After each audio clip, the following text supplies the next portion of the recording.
Welcome to the Super Biology. Friends, in this video we are going to discuss about radiation carcinogenesis. The term carcinogenesis or oncogenesis or tumorogenesis means the mechanism of induction of tumor, or simply we can tell it as a transformation of normal cell to tumor cell. So the agents that can cause tumor is known as carcinogen. So, as all know, നമുക്കറിയാം physiological cell division എന്ന് പറയുന്ന ഒരു physiological process എല്ലാ സെൽസിലും നടക്കും.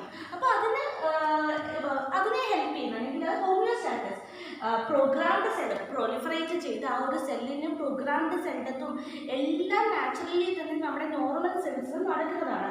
ഇതൊരു regulated ആയിട്ടുള്ളൊരു പ്രോസസ്സാണ്. അപ്പോൾ ഈ ഒരു ഹോമിയോസ്റ്റാസിസിൽ അല്ലെങ്കിൽ ഈ ഒരു പ്രൊലിഫറേഷനും പ്രോഗ്രാംഡ് സെൽഡത്തിനും ഏതെങ്കിലും തരത്തിലുള്ളൊരു മ്യൂട്ടേഷൻ സംഭവിച്ചാലാണ് അത് ഒരു നോർമൽ റെഗുലേഷനെ ഡിസ്ട്രപ്റ്റ് ചെയ്യുന്നത്. അപ്പോൾ മ്യൂട്ടേഷൻ സംഭവിച്ച് കഴിയുമ്പോൾ ഈ നോർമലായിട്ട് സെൽ ഡിവൈഡ് ചെയ്ത് അല്ലെങ്കിൽ അത് സെൽ ഡിവിഷൻ പ്രൊലിഫറേറ്റ് ചെയ്ത് പിന്നീട് പ്രോഗ്രാംഡ് സെൽഡത്ത് കഴിഞ്ഞ് അങ്ങനെയൊക്കെ പ്രോഗ്രാംഡായിട്ട് നടക്കുന്ന ഒരു റിയാക്ഷനെ മ്യൂട്ടേഷൻ സംഭവിച്ച് കഴിയുമ്പോൾ അതിനൊരു നോർമൽ റെഗുലേഷൻ തന്നെ മാറിപ്പോവുകയാണ്. അപ്പോൾ അങ്ങനെ മാറിപ്പോകുന്നത് വഴി അല്ലെങ്കിൽ ആ മ്യൂട്ടേഷൻ സംഭവിക്കുന്നത് വഴി അത് കൂടുതലായി പോയാൽ അതൊരു ട്യൂമർ കണ്ടീഷനിലേക്ക് എത്തിച്ചേരുകയാണ് ചെയ്യുന്നത്. Now let's see few examples for carcinogens. Alkylating agents, oral contraceptive pills, aflatoxins are few in which we are termed as carcinogens. Also the asbestosis, it's somewhat relating to occupational disorder in which the inhalation during work leads to a carcinogenic condition. And ultraviolet radiation, not only UV rays, the X-ray, gamma ray also are carcinogens. And during occupational work, if a radiologist is not properly wearing any precautionary measures during his or her work, also may lead to a carcinogenic condition. And the alcohol, you can see polyvinyl alcohol and ethyl alcohol. So overusage of sanitizer may also lead to a carcinogenic condition. Let's see the division of physical carcinogenesis. Physical carcinogenesis is normally divided into two: radiation carcinogenesis and non-radiation carcinogenesis. So in this video we are looking more focused towards radiation carcinogenesis. It's of two types: ultraviolet radiation and ionizing radiations. Ionizing radiation comes with electromagnetic and particles. It includes X-ray, cosmic ray, proton, neutrons, charged and non-charged particles.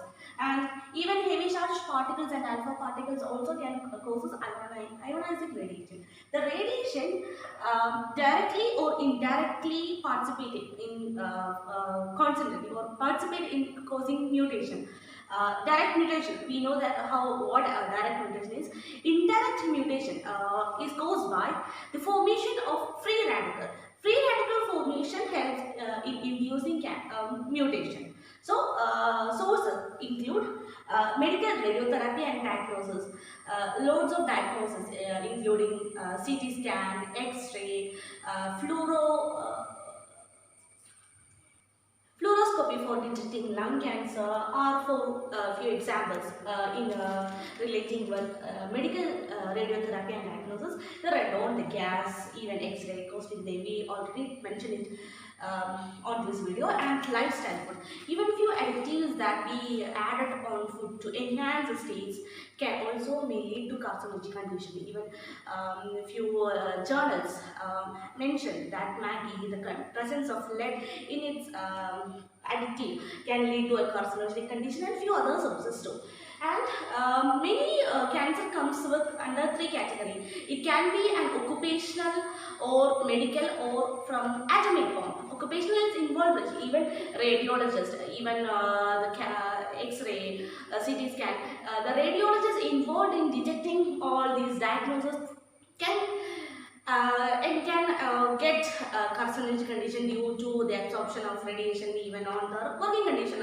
And also we told about that asbestosis, the inhalation during that working process can cause cancer. That comes with occupational medical, this medical radiotherapist, that, and the atomic bomb survivors. So on radioactive exposure, even the survivors can cause a carcinoma condition, and even the survivors also getting a carcinoma condition due to that mutation, and even as times passes by, after generation and generation, they are getting, or they are survive, or they are living with that carcinoma condition. Now let's discuss about theories of carcinogenesis. Don't be confused that we are discussing both the theories of carcinogenesis and few radiation carcinogenesis hypothesis.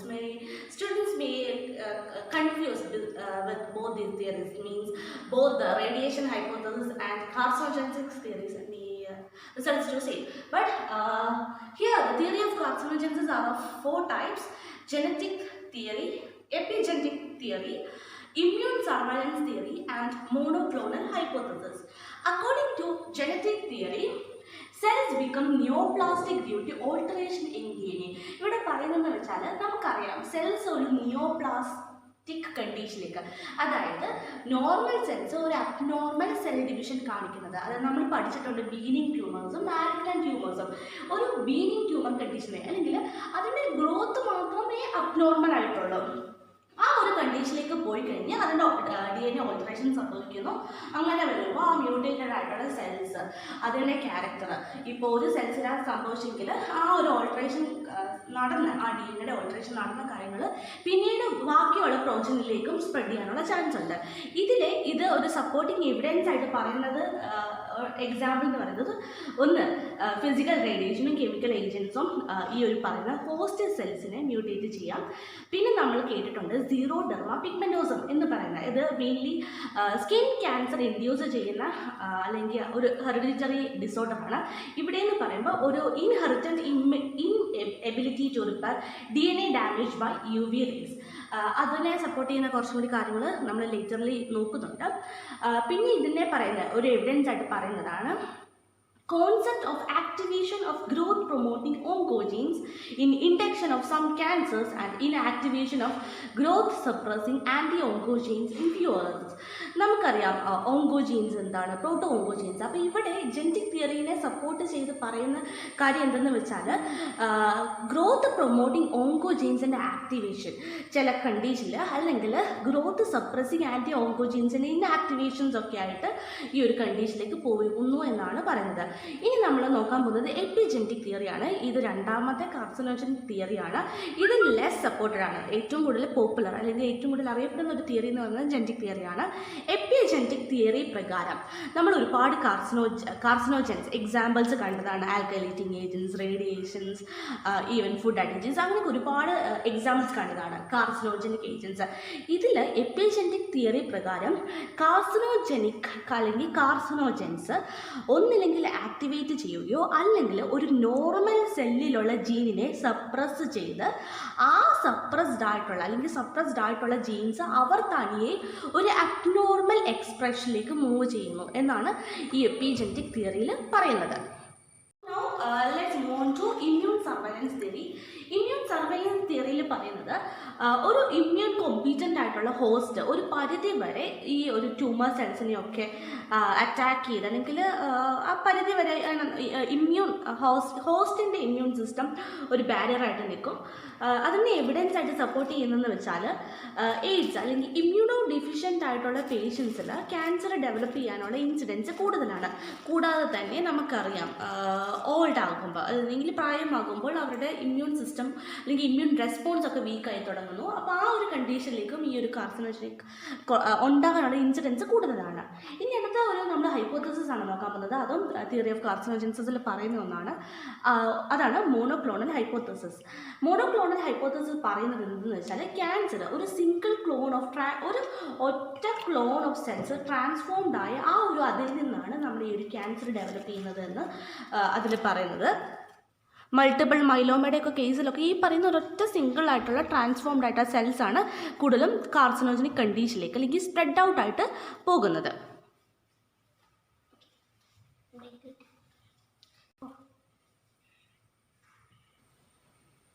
So നമ്മൾ ഇത്രയും നേരം പറഞ്ഞിരുന്നത് basics ആയിട്ടുള്ള ക്യാൻസറിൻ്റെ ബേസിക്സും അതിൻ്റെ ഏജൻസും theories of കാർസിനോജൻസിസ് ആണ്. ഇനി നമ്മൾ കുറച്ചുകൂടി ഫോക്കസ്ഡ് ആയിട്ട് റേഡിയേഷൻ കാർസിനോജൻസിസ് ഒക്കെ മൂവ് ചെയ്യുകയാണ്. കുറച്ച് ഏർലി ഹ്യൂമൻ എക്സ്പീരിയൻസ് എന്ന് പറയുമ്പോൾ നമുക്കറിയാം Marie Curie and thus doctor ആരി ക്യൂരി, അതായത് ഐറിൻ ആണെങ്കിൽ ആർട്ടിഫിഷ്യൽ റേഡിയോ ആക്ടിവിറ്റീനെ പറ്റി കൂടുതൽ ഫോക്കസ് ചെയ്ത ഒരാളാണ് മേരി ക്യൂരി എന്ന് പറയുമ്പോൾ. റേഡിയം ഡിസ്കവർ ചെയ്തതാണ്. ഇവർ മരിച്ചത് ലുക്കീമിയ കൊണ്ടാണ്. ഇതിനെ പറയുന്നത് വെച്ചാൽ അവർ ഒരുപാട് റേഡിയേഷൻ്റെ എക്സ്പോഷറിലേക്കൊക്കെ മൂവ് ചെയ്തത് കൊണ്ടാണ് അവർക്ക് ആ ഒരു കണ്ടീഷൻ ഉണ്ടായത് എന്നാണ് പറയപ്പെടുന്നത്. റേഡിയത്തിൽ തന്നെ ഒരുപാട് വർക്കൊക്കെ ചെയ്യുമ്പോൾ ആ ഒരു വർക്കിൽ ഉണ്ടായിരിക്കുന്ന റേഡിയേഷൻ എക്സ്പോഷർ കൊണ്ടാണ് അവർക്ക് ക്യാൻസർ ഉണ്ടായത് എന്നാണ് ഉണ്ടായത്. ലേറ്റർ ആയിട്ടുള്ള ഒരു ഹ്യൂമൻ എക്സ്പെരിമെൻറ്റിനെ പറ്റി പറയുകയാണെങ്കിൽ even atomic bomb, Nagasaki, even Chernobyl, Hiroshima, അവിടെയുള്ള സർവൈവേഴ്സിന് ആറ്റമിക് ബോംബ് സർവൈവേഴ്സിൽ ഈ ഒരു കണ്ടീഷൻ ഉണ്ടായത്. കാരണം ഹൈ ഒരു റേഡിയേഷൻ എക്സ്പോഷറാണ് അവർക്ക് ഉണ്ടായത്. അപ്പോൾ ഈവൻ ഹെറിഡിറ്ററി ആയിട്ട് പോലും ഇന്നും അവർക്ക് ഈ ഒരു കണ്ടീഷനിലേക്ക് മൂവ് ചെയ്യുന്നുണ്ട്. പിന്നെ പറയുന്നത് ഒക്കുപേഷൻ. നമ്മൾ ഒക്കുപേഷണൽ എക്സ്പോഷറിനെ പറ്റി പറഞ്ഞു. ഒക്കുപേഷണൽ മാത്രമല്ല, medical exposure, occupational exposure and atomic bomb exposure, ഇങ്ങനെ 3 എക്സ്പോഷറിനെ പറ്റിയാണ് പറഞ്ഞത്. ഒക്കുപേഷണൽ എക്സ്പോഷറിൽ വരുമ്പോൾ ഇവിടെ റേഡിയൽ ഡയൽ പെയിൻറ്റേഴ്സിലും യുറേനിയം മൈനേഴ്സിലും ഈ ഒരു കാർസിനോമ കണ്ടീഷൻ വന്നിട്ടുണ്ട്. അതെങ്ങനെയാണെന്ന് വെച്ചാൽ ഈ ഒരു ആസ്പെറ്റോസിസിൻ്റെ എക്സാമ്പിൾ നമുക്ക് ഒക്കുപേഷണലായിട്ട് പറയുന്നത്. അപ്പോൾ ഈ ഒരു വർക്കിങ്ങിൻ്റെ കണ്ടീഷൻ അല്ലെങ്കിൽ ഈ ഒരു വർക്കിംഗ് കണ്ടീഷനിൽ അവർക്ക് റേഡിയേഷൻ, ഈവൻ യുറേനിയം, നമുക്കറിയാം യുറേനിയം മൈൻ ചെയ്യുമ്പോൾ അതിലുണ്ടാകുന്ന ആ റേഡിയേഷൻ അനുഭവപ്പെടും, അല്ലെങ്കിൽ ഇൻഹേലേഷനോ എന്തെങ്കിലും. ഈവൻ ഫ്ലൂറോസ്കോപ്പി, ഇപ്പോൾ നമ്മൾ പറഞ്ഞു റേഡിയോളജിസ്റ്റ് അവർ പ്രോപ്പറായിട്ടുള്ള മെഷേഴ്സ് ഒന്നും എടുക്കാതെയാണ് ഈവൻ വർക്ക് ചെയ്യുന്നതെങ്കിൽ അവർക്ക് ഈ ഒരു റേഡിയേഷൻ എക്സ്പോഷർ വന്ന് അവർക്കും ലേറ്റർ ഈ ഒരു കണ്ടീഷനിലേക്ക് പോകാം. കൂടാതെ തന്നെ TB പേഷ്യൻസിൽ, ട്യൂബർക്കുലോസിസ് പേഷ്യൻസിൽ ഫ്ലൂറോസ്കോപ്പി ചെയ്യുമ്പോൾ കണ്ടിട്ടുണ്ട്. അപ്പോൾ അവർക്ക് പിന്നീട് ഫ്ലൂറോസ്കോപ്പിയുടെ ഡോസേജ് കൂടിപ്പോകുന്നതാണ്. നമ്മൾ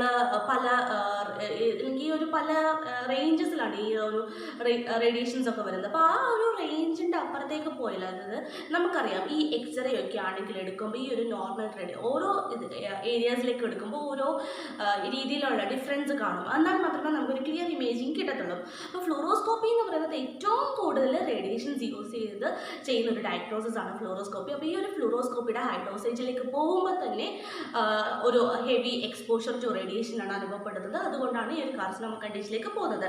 പിന്നെ റേഡിയോ തെറാപ്പി ചെയ്ത പേഷ്യൻസിലും ഒരു സെക്കൻഡറി ട്യൂമറിൻ്റെ പ്രസൻസ് കണ്ടിട്ടുണ്ട്. ഇതാണ് ഒരു എക്സ്പെരിമെൻറ്റ് അല്ലെങ്കിൽ later and early human experience in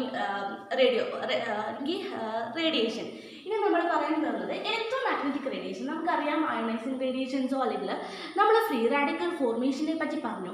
അപ്പം നമുക്കറിയാം അയോണൈസിങ് റേഡിയേഷൻസ് നമ്മുടെ സെൽസിലേക്ക്, അതായത് നമ്മുടെ എപ്പിഡെർമിസിലേക്കാണ് മെയിൻലി അത് വീഴുന്നത്. അപ്പോൾ വീണ് കഴിയുമ്പോൾ അത് അബ്സോർബ് ചെയ്ത് നമ്മുടെ സെൽസ് ടിഷ്യൂസിൽ കൂടെ അത് സെക്കൻഡറി ഇലക്ട്രോൺസിൽ മൂവ് ചെയ്ത് ആ ഇലക്ട്രോൺസ് DNA ഡയറക്റ്റ്ലി ഡാമേജ് ചെയ്യുകയോ അല്ലെങ്കിൽ വാട്ടറുമായിട്ട് റിയാക്ട് ചെയ്ത് ഹൈഡ്രോക്സൈൽ റേഡിക്കൽ ഫോർമേഷനിലേക്ക് മൂവ് ചെയ്യും. അപ്പോൾ ഇങ്ങനെ ഹൈഡ്രോക്സൈൽ റേഡിക്കൽ ഫോർമേഷൻ ഉണ്ടായിക്കഴിഞ്ഞാൽ അത് ബയോ കെമിക്കൽ പാത്വേനെ അഫക്റ്റ് ചെയ്ത് അല്ലെങ്കിൽ ഡിസ്റപ്റ്റ് ചെയ്ത് സെല്ലിനെ എല്ലാം അല്ലെങ്കിൽ സെൽ ഡെത്ത് ഉണ്ടായി നിയോപ്ലാസ്മ അല്ലെങ്കിൽ ഹെറിഡിറ്റബിൾ ജനറ്റിക് ഡാമേജിലേക്ക് മൂവ് ചെയ്യുകയാണ്. അപ്പം ഇത് പറഞ്ഞിരിക്കുന്നത് വെച്ചാൽ എങ്ങനെയാണ് ഇലക്ട്രോമാഗ്നറ്റിക് റേഡിയേഷൻസ് ഒരു ജനറ്റിക് സെൽ ഡാമേജിലേക്ക് മൂവ് ചെയ്യുന്നതിനെ പറ്റിയാണ് അത് പറഞ്ഞത്. നമുക്കറിയാം 3 സ്റ്റെപ്സാണ് കാർസിനോജൻ കണ്ടീഷൻ എന്ന് പറയുമ്പോൾ 3 സ്റ്റേജസ് ആണ്. 1 initiation, 2 promotion and 3 progression. Initiation എന്ന് പറയുമ്പോൾ അവിടെ സെല്ലുലാർ ജീൻസ് ഡയറക്റ്റ്ലി അല്ലെങ്കിൽ അതിന് ഓൾട്ടറേഷൻ സംഭവിച്ചു. രണ്ടാമത് പ്രൊമോഷൻ എന്ന് പറയുമ്പോൾ ആ ഓൾട്ടേർഡ് ആയിട്ടുള്ള ജീൻസ് സെൽഫ് പ്രൊലിഫറേറ്റ് ചെയ്ത് അത് ഒരു അബ്നോർമൽ ഗ്രോത്തിലേക്ക് പോകുകയാണ്. ലാസ്റ്റത്തെ എന്ന് പറയുന്നത് നമ്മുടെ ഈ പ്രോഗ്രഷൻ, അതായത് ആ അബ്നോർമൽ ആയിട്ടുള്ള ഓർഗൻസ് അല്ലെങ്കിൽ അത് പല സ്ഥലത്തേക്കും സ്പ്രെഡ് ചെയ്ത് പോകുകയാണ് പ്രോഗ്രഷനിൽ വരുന്നത്.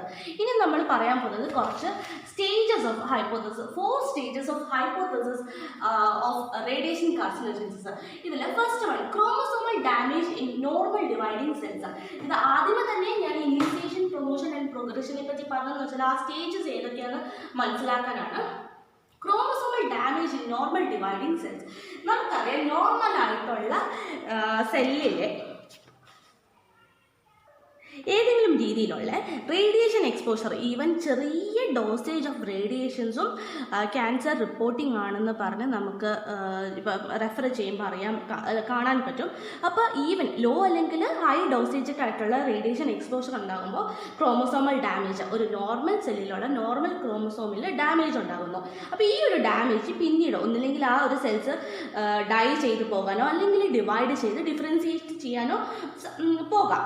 അടുത്ത ഒരു ഇതെന്ന് പറയുന്നത് ഡിഫക്റ്റ് ആൻഡ് ഡിഫറൻസിയേഷൻ ജീൻസ്. ഇവിടെ പറഞ്ഞിരിക്കുന്നത് 1-2 നോർമൽ ഡാമേജ് ആയിട്ടുള്ള സെല്ലിൽ ആ സെല്ലുകൾ ഒരു ഡിഫക്റ്റ് ആയിട്ടുള്ള ഡിഫറൻസിയേഷൻ ജീൻസ് ഉണ്ടാക്കും. അപ്പോൾ ഇതെല്ലാം ഒരു നോർമൽ പാറ്റേണിൽ നിന്ന് മാറിയല്ലോ. ആ ഒരു നോർമൽ പാറ്റേണിൽ നിന്ന് മാറിയത് കൊണ്ട് തന്നെ അത് ഹൈപ്പർ പ്ലാസ്മിയോ അല്ലെങ്കിൽ അഡിനോമയായിട്ട് ഡെവലപ്പ് ആയത്. നോർമൽ ആയിട്ടുള്ള ജീൻസ് അല്ലെങ്കിൽ സെൽസ് അവർ ഡൈ ചെയ്ത് പോയില്ല, പകരം എന്ത് ചെയ്തു, ഗ്രോത്ത് അല്ലെങ്കിൽ ഡിവൈഡ് ചെയ്തു, ഡിഫറൻസിയേറ്റ് ചെയ്തു. ഈ ഡിഫറൻസിയേറ്റ് ചെയ്യുമ്പോൾ ഒരിക്കലും നോർമൽ അല്ല. കാരണം നമ്മൾ പറഞ്ഞു നോർമൽ സെൽസിന് ഡാമേജ് ചെയ്യുമ്പോൾ അത് ഡിഫക്റ്റായി. ആ ഡിഫക്റ്റ് ആയിട്ടുള്ള സെൽസ് പിന്നെയും ഡിഫറൻസിയേറ്റ് ചെയ്ത് ഹൈപ്പർ പ്ലാസ്മിക് അല്ലെങ്കിൽ അഡിനോമ കണ്ടീഷൻ ഡെവലപ്പ് ചെയ്യുന്നു. അടുത്തത് gene defect in hyperplastic cell. ഇവിടെ 1-2 ഹൈപ്പർ പ്ലാസ്റ്റിക് സെൽസ് അല്ലെങ്കിൽ ഏതെങ്കിലും അഡിനോമ ഒരു അഡീഷണൽ ജീൻ ഡിഫക്റ്റും കൂടി അക്യുമുലേറ്റ് ചെയ്ത് മ്യൂട്ടേഷൻ ഉണ്ടായി ക്യാൻസർ കണ്ടീഷനിലേക്ക് പോവുകയാണ്. ഇനി നമ്മൾ അതിൻ്റെ വേവ് ലെങ്തിനെ പറ്റി നോക്കുകയാണ്. നമുക്കറിയാം വിസിബിൾ ലൈറ്റ് സ്പെക്ട്രം എന്ന് പറയുന്നത് ഏകദേശം 400-700 നാനോമീറ്ററിൻ്റെ ഇടയ്ക്ക് വരുന്നതാണ് visible light. And UV are of 3 types, A, B and C. ഇതിൽ C ആണ് ഒരു കാർസിനോജൻ ഏജൻസ് അല്ലെങ്കിൽ കാർസിനോജൻ കണ്ടീഷനിലേക്ക് മൂവ് ചെയ്യുന്നത്. ഈ ഒരു ബിയുടെ അബ്സോർപ്ഷൻ വഴിയാണ് മ്യൂട്ടേഷൻ കൂടുതലും സംഭവിക്കുന്നത്. എയും ബിക്കും അത്രയും കുഴപ്പമില്ല. പിന്നെ നമ്മൾ DNA ഡാമേജ് ആൻഡ് റിപ്പയർ മെക്കാനിസത്തിൽ ഫോട്ടോ ലൈറ്റിങ്ങിൻ്റെ ഇതിലും നമ്മൾ UVനെ പറ്റി തന്നെയാണ് പറഞ്ഞത്. അപ്പോൾ ആ ഒരു വീഡിയോയുടെ ലിങ്ക് ഡിസ്ക്രിപ്ഷനുണ്ട്. UVA അല്ലെങ്കിൽ C അല്ലെങ്കിൽ UV ലൈറ്റ് എങ്ങനെയാണ് DNA ഡാമേജ് ആൻഡ് റിപ്പയർ മെക്കാനിസത്തിൽ ഹെൽപ്പ് ചെയ്യുന്നതെന്ന് വെച്ചാൽ നമ്മുടെ ബോഡിയിലുള്ള ഫോട്ടോ ലൈറ്റിംഗ് എൻസൈംസിന് ഈ പറഞ്ഞ UVനെ അബ്സോർബ് ചെയ്ത് ഡാമേജ്ഡ് ആയിട്ടുള്ള മെയിൻലി തൈമിൻ ഡൈമേഴ്സിൻ്റെ അവിടെ ആ തൈമിൻ ഡൈമർ ആയിട്ടുള്ളപ്പം അത് നമുക്കറിയാം ഡാമേജ്ഡ് ആയിട്ടുള്ള ഏരിയ ആണ്. ആ തൈമിൻ ഡൈമേഴ്സിനെ ഈ പറഞ്ഞ UV വന്ന് അബ്സോർബ് ചെയ്തെടുത്ത് ആ തൈമറിനെ മോണോമറിക് യൂണിറ്റ് ആക്കി മാറ്റി അതിനെ ആ ഡാമേജ്ഡ് ആയിട്ടുള്ള DNA റിപ്പയർ ചെയ്യാൻ പറ്റും. അപ്പോൾ ഈ പറയുന്ന ഒരു ഫോട്ടോ ലൈറ്റിക് ആക്ടിവിറ്റിയും ഈ പറഞ്ഞ UVക്ക് തന്നെയുണ്ട്. പക്ഷേ ഈ B കാറ്റഗറി വരുന്നതാണ് കാർസിനോജനായിട്ട് മാറുന്നത്. അല്ലാതെ എല്ലാ അല്ലെങ്കിൽ UV എല്ലാ ഒരു റേഞ്ചസിൽ വരുന്ന UVയും കാർസിനോജൻ അല്ല. ഇനി പറയാൻ പോകുന്നത് എന്ന് വെച്ചാൽ നമ്മുടെ ഫ്ലൂറോസ്കോപ്പിയിൽ ഉണ്ടാകുന്ന അല്ലെങ്കിൽ ഹൈ ഡോസേജ് റേഡിയേഷൻ കാർസിനോജൻസിലാണെന്ന് പറഞ്ഞു. അതെന്താണെന്ന് വെച്ചാൽ നമ്മൾ പറഞ്ഞു ക്ലിയർ ഇമേജിങ്ങിന് വേണ്ടിയാണ് പല ദിസ് ഇസ് REM, അതിൻ്റെ യൂണിറ്റാണ് റേഡിയേഷൻ ഡോസേജ്. പല രീതിയിലുള്ള റേഡിയേഷൻസ് ആണ് യൂസ് ചെയ്യുന്നത് ഫോർ ക്ലിയർ ഇമേജിങ്. അപ്പോൾ ഏറ്റവും കൂടുതൽ 1200 to 4000 ഫ്ലൂറോസ്കോപ്പിക്കാണ് ഏറ്റവും ഹയർ ഡോസേജ് വരുന്നത്. അതുകൊണ്ടാണ് കൂടുതലും ഫ്ലൂറോസ്കോപ്പി ചെയ്യുന്ന ട്യൂബർകുലോസിസ് പേഷ്യൻസിൽ ബ്രസ്റ്റ് ക്യാൻസർ ഡെവലപ്മെൻറ്റിൻ്റെ കാര്യം പറയുന്നത്. നമ്മൾ റേഡിയേഷൻ ഡോസിന് 3 യൂണിറ്റ്സിലാണ് പറയുന്നത്. ഒന്ന് rotation for measuring on air and rad for tissue. ഇവിടെ REM എന്ന് പറഞ്ഞാൽ റെപ്രസെൻറ്റ് ചെയ്തതെന്ന് വെച്ചാൽ ഇത് റാഡിൻ്റെ ബയോളജിക്കൽ എഫക്റ്റ് ആയതുകൊണ്ടാണ് നമ്മൾ REM എന്ന് പറഞ്ഞിരിക്കുന്നത്. കാരണം ടിഷ്യൂലല്ലോ ഇത്, ഈ ഒരു ടിഷ്യൂവിൽ ഉണ്ടായിരിക്കുന്ന ഒരു ബയോളജിക്കൽ എഫക്റ്റ് അല്ലേ, അതുകൊണ്ടാണ് REM എന്ന് പറഞ്ഞിരിക്കുന്നത്. അപ്പോൾ ഓരോന്നിനും ഓരോ രീതിയിലുള്ള കാറ്റഗറീസിലാണ് വരുന്നത്. ഇപ്പോൾ ഫ്ലൂറോസ്കോപ്പിക്കൽ ഇത്രയും ഇപ്പോൾ CT ബ്രസ്റ്റിൽ എടുക്കുകയാണെങ്കിൽ 700 CXR ആണെങ്കിൽ വെറും 25 മതി. അപ്പോൾ ഓരോന്നിനും ഓരോ. കൂടാതെ തന്നെ ചിൽഡ്രൻസ് ഭയങ്കര സെൻസിറ്റീവ് ആയിരിക്കും ഈ ഒരു റേഡിയേഷൻസ് ഡോസേജസിൽ. അപ്പോൾ റേഡിയേഷൻ കഴിഞ്ഞ പിള്ളേരിലാണെങ്കിലും ഈ ഒരു കാർസിനോമ കണ്ടീഷൻ കൂടുതലാണ്. പക്ഷെ നമുക്ക് പറയാൻ പറ്റില്ല ഇവർക്ക്, കാരണം 1-2 CT സ്കാൻ അല്ലെങ്കിൽ എക്സ്റേ എടുത്താൽ ഒരു കണ്ടീഷനിലേക്ക് മൂവല്ല, തുടർച്ചയായിട്ട് ആവശ്യമില്ലാത്തൊരു രീതിയിലേക്ക് എടുത്താൽ. അപ്പോൾ അത് മെഡിക്കലി ഇതല്ല, ജസ്റ്റ് ഒരു എഡ്യൂക്കേഷണൽ ഇൻഫോർമേഷൻ എന്ന രീതിയിൽ മാത്രമേ അത് പറയുന്നുള്ളൂ. കൂടുതലും ഒരുപാട് അല്ലെങ്കിൽ നമുക്കിപ്പോൾ അത് എടുത്ത് അല്ലെങ്കിൽ അതിൻ്റെ ഒരു ആവശ്യമില്ല, അല്ലെങ്കിൽ പിന്നീട് ഒരു 3-4 ടൈംസ് റിപ്പീറ്റ് ചെയ്തെടുത്ത് അല്ലെങ്കിൽ ആ ഒരു കണ്ടീഷൻ അല്ലെങ്കിൽ ചിൽഡ്രൻസ് പോയി കഴിഞ്ഞാലാണ് അവർ കൂടുതലും സെൻസിറ്റീവ് ആയതുകൊണ്ട് തന്നെയാണ് അവർക്ക് ഒരു കണ്ടീഷനിലേക്ക് ലീഡ് ചെയ്യാനുള്ള ചാൻസ് കൂടുതലാണെന്ന് പറയുന്നത്. Let's sum up this section. So so നമ്മൾ ഓങ്കോജീൻസിനെ പറ്റി പറഞ്ഞപ്പോൾ നമ്മൾ പറഞ്ഞു പല കാറ്റഗറി ഉണ്ട്. എൻട്രാസ്, ഫോർ എക്സാമ്പിൾ എൻട്രാസ്, ആർ, മൈൻ, എൻമെൻ. അപ്പോൾ ഈ പറയുന്ന ഓങ്കോജീൻസ് ഒക്കെ ഒന്നില്ലെങ്കിൽ ക്രോമസോംസിൽ ഉണ്ടാകുന്ന ചേഞ്ചസ് എന്ന് പറയുമ്പോൾ ഒന്നില്ലെങ്കിൽ ട്രാൻസ്ലൊക്കേഷൻ ആയിരിക്കും, അല്ലെങ്കിൽ ഡിലീഷൻ ആയിരിക്കും, അല്ലെങ്കിൽ ജീൻ ആംപ്ലിഫിക്കേഷൻ. ഈ പറയുന്ന 3 ചേഞ്ചസ് ആണ് മെയിൻലി ക്രോമസോമിൽ ഉണ്ടാക്കുന്നത്. ആ ചേഞ്ചസ് വഴിയാണ് മ്യൂട്ടേഷൻ സംഭവിച്ച് ഡിഫക്റ്റ് ആയിട്ട് പല ബ്രസ്റ്റ് ക്യാൻസറോ ലങ് ക്യാൻസറോ സ്കിൻ ക്യാൻസറോ പല കണ്ടീഷൻസിലേക്ക് പോവുകയും ചെയ്യുന്നത്. അപ്പോൾ ഒന്നില്ലെങ്കിൽ ഡിലീഷൻ, അല്ലെങ്കിൽ ട്രാൻസ്ലൊക്കേഷൻ, അല്ലെങ്കിൽ ജീൻ ആംപ്ലിഫിക്കേഷൻ. പിന്നെ നമ്മൾ ക്യാൻസറിനെ പറ്റി മെയിൻലി പറയുന്നതെന്ന് പറയുന്നത് ഇതൊരു സ്റ്റൊഹാസ്റ്റിക് പ്രോസസ്സാണ്. നമുക്ക് പ്രെഡിക്റ്റ് ചെയ്യാൻ പറ്റത്തില്ല എങ്ങനെ സംഭവിക്കുമെന്നോ എങ്ങനെ ആയിരിക്കുമെന്നോ. കാരണം ഒരു പരിധി വരെ നമ്മുടെ ബോഡിയിലുള്ള ഓങ്കോജീൻസും ട്യൂമർ സപ്രസാർ ജീൻസും അതിൻ്റെ റോൾ അത് വൃത്തിയായിട്ട് ചെയ്തു വെക്കും. അത് ട്യൂമർ സപ്രസാർ ജീൻസ് ഒക്കെ സപ്രസ് ചെയ്ത് ഹൈ എക്സ്റ്റെൻറ്റ് വരെ അതിൻ്റെ റോളൊക്കെ പ്ലേ ചെയ്യുന്നത് കൊണ്ട് തന്നെ ഓക്കെ, അപ്പോൾ 1-2 എക്സ്റേ അല്ലെങ്കിൽ റേഡിയേഷൻ അനുഭവിച്ചുകൊണ്ട് ക്യാൻസർ കണ്ടീഷനിലേക്ക് മൂവ് ചെയ്തില്ല. അപ്പോൾ അതും ലീഡ് ചെയ്ത് അല്ലെങ്കിൽ മ്യൂട്ടേഷൻ അങ്ങനെ അപ്പുറം അതിൻ്റെ കയ്യിൽ നിന്നും വിട്ടുപോയി കഴിഞ്ഞാൽ ഒരു കണ്ടീഷനിലേക്ക് പോകുന്നത്. അതുകൊണ്ട് തന്നെയാണ് ക്യാൻസറിനെ ഒരു സ്റ്റൊഹാസ്റ്റിക് പ്രോസസ്സ് എന്ന് പറയാൻ പറ്റുന്നത്. നമുക്ക് ഒരിക്കലും പ്രിഡിക്റ്റ് ചെയ്യാൻ പറ്റത്തില്ല ഏത് രീതിയിലായിരിക്കും. കാരണം നമ്മൾ ഇമ്മ്യൂണോ സർവൈലൻസ് തിയറിയിലും പറഞ്ഞു, അതായത് ഓൾഡ് ഏജ് അല്ലെങ്കിൽ ഇമ്മ്യൂൺ റോളിലുണ്ട് അല്ലെങ്കിൽ ഇമ്മ്യൂൺ ഡിഫക്റ്റീവ് ആയിട്ടുള്ള ആൾക്കാർക്കായിരിക്കും കുറച്ചും കൂടി അല്ലെങ്കിൽ കൂടുതലും കാണപ്പെടുന്നതെന്നും കൂടി നമ്മൾ പറഞ്ഞു. പക്ഷേ ചിൽഡ്രൻസിൽ പോലും ഈ ഒരു കണ്ടീഷൻ ഉണ്ട്. പിന്നെ നമ്മൾ ഒരുപാട് ഹൈപ്പോത്തസിസിനെ പറ്റി പറഞ്ഞു, റേഡിയേഷൻ കാർസിനോജൻസിനെ പറ്റി പറയുന്നത് ഏകദേശം അതിൻ്റെ സ്റ്റെപ്സും തിയറീസും ഒക്കെ കാര്യങ്ങൾ നമ്മൾ നോക്കിയായിരുന്നു. പിന്നെ മാലിഗ്നന്റ് ട്രാൻസ്ഫോർമേഷൻ, എങ്ങനെയാണ് ഒരു സെൽസ് ട്രാൻസ്ഫോംഡ് ആയിട്ട് ഒരു ട്യൂമർ സെൽസ് ആയിട്ട് പോകുന്നത്, നമ്മളത് 3 സ്റ്റേജസും ഡീറ്റെയിൽ ആയിട്ട് നോക്കിയതാണ്. പിന്നെ അതിൻ്റെ ഓൾട്ടറേഷൻസും മോളിക്കുലർ ഫങ്ഷൻസ് അതൊക്കെ നമ്മൾ പറഞ്ഞു. പിന്നെ നമ്മൾ ഓൾട്ടറേഷൻ ഷുഡ് ബി ഇറിവേഴ്സിബിൾ ആയിട്ടുള്ള ഓൾട്ടറേഷൻസ് ആണ് നടക്കുന്നത്. ടൈം ഡിപ്പെൻഡൻ്റ് ആയിട്ടുള്ള പ്രോസസ്സാണ്. ഇതിൻ്റെ ടൈം ഡിപ്പെൻഡൻസി ഇത്ര even 5 to 3 years. Even cancer നമ്മൾ ഇസ് എ സ്ലോ കില്ലിംഗ് ഡിസീസും കൂടി എന്ന് പറയുന്നുണ്ട്. കാരണം എപ്പോഴാണ് ഈവൻ ലുക്കീമിയയുടെ ഒരു കേസിലാണെങ്കിൽ ഇപ്പോൾ ആ ഒരു പേഷ്യൻസിൽ ലുക്കീമിയ ഉണ്ടെന്ന് ഈവൻ ഫൈനൽ സ്റ്റേജിൽ ഈവൻ 5th സ്റ്റേജസിലൊക്കെ ആയിരിക്കും ഡിറ്റക്ട് ചെയ്യാൻ പോകുന്നത്. കാരണം എപ്പോൾ സംഭവിച്ചാൽ ഇതിൻ്റെ ടൈം പ്രൊഗഷൻ ഭയങ്കര ടൈം ഡിപ്പെൻഡൻ്റ് ആണ്. ഈ ഒരു ഡിസീസ് സ്റ്റേജ് എന്ന് പറയുന്നത് ഒരുപാട് വർഷം, ഒരുപാട് നല്ല രീതിയിലുള്ള ഒരു ഗ്രേറ്റർ ലാറ്റന്റ് പീരിയഡ് ഉള്ള ഒരു സ്റ്റേജും കൂടി ആയതുകൊണ്ടാണ് നമ്മൾ ഈ ഒരു ടൈം ഡിപ്പെൻഡൻറ്റ് പ്രോസസ്സ് എന്ന് പറഞ്ഞിരിക്കുന്നത്. പിന്നെ നമ്മൾ ഓൾറെഡി ഓങ്കോജീൻസിൻ്റെയും ട്യൂമർ സപ്രസർ ജീൻസിൻ്റെ കാര്യം പറഞ്ഞു.